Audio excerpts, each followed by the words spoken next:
for my channel. Ayan guys, nagawa ko ng simpleng pancit. Ayan. Ayan na lahat. Pinakita yung pagpangkat ng mga recipe ng pancit. Ayan na po. Ay, luto na po yung pancit. Lahat po ng mga recipe na dyan na napakasarap po. Simple lang pagluto. Pag yan ang pancit na canton. Ayan po. Ang tinatawag nilang pam-i. Ayan, napakasarap guys. Simpleng luto lang. Pang lang. Ayan. Napakasarap guys. Welcome po my channel po.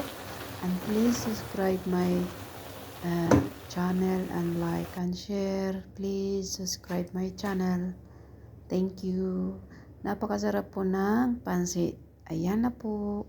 Ready na. Thank you so much.